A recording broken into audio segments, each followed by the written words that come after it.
52 वर्षीय night security guard Ramesh शहर के एक विशाल कांच के ऑफिस टावर में काम करता है। हर शनिवार रात 11:57 बजे वह घड़ी को देखकर मुस्कुराता है। इसलिए नहीं कि उसे अपनी नौकरी पसंद है, बल्कि इसलिए क्योंकि रविवार आने वाला है। वही उसकी असली जिंदगी है। रविवार की सुबह उसके लिए जादुई होती है। छत पर पत्नी के साथ चाय, अपनी पोती का टूटा हुआ खिलौना ठीक करना, नीचे आवारा कुत्तों को खाना खिलाना, दोपहर के खाने के दौरान हंसना। सिर्फ एक दिन के लिए वह खुद को सचमुच जिंदा महसूस करता है।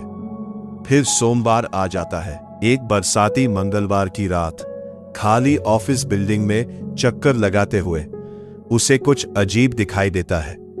सबसे ऊपर वाली मंजिल पर एक केबिन की लाइट अब भी जल रही थी।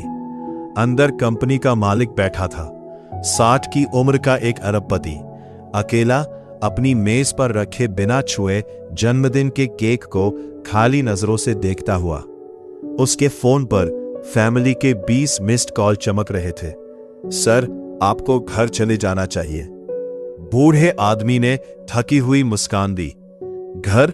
मैंने 40 साल इस जगह को बनाने में बिता दिए। अब मुझे समझ नहीं आता कि इसके बाहर क्या करूं। उस एक बात ने रमेश को अंदर तक झकझोर दिया।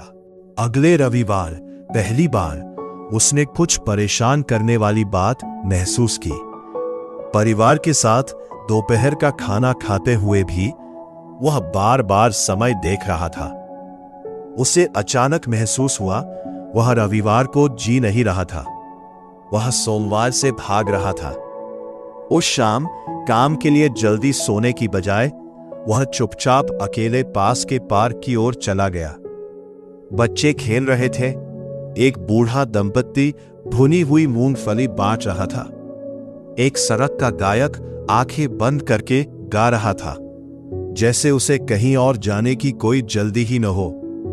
कई सालों में पहली बार रमेश बस बैठ गया।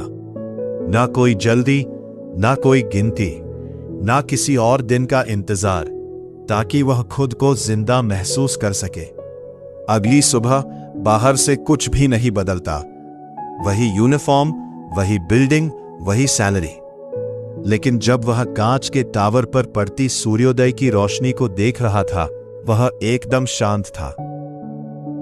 इसीलिए हम कृपा मार्ग में कहते हैं, हम अपनी पूरी जिंदगी जीने का इंतजार करते हुए बिता देते हैं और कभी यह महसूस ही नहीं कर पाते कि जिंदगी इसी इंतजार में बीत जाती है।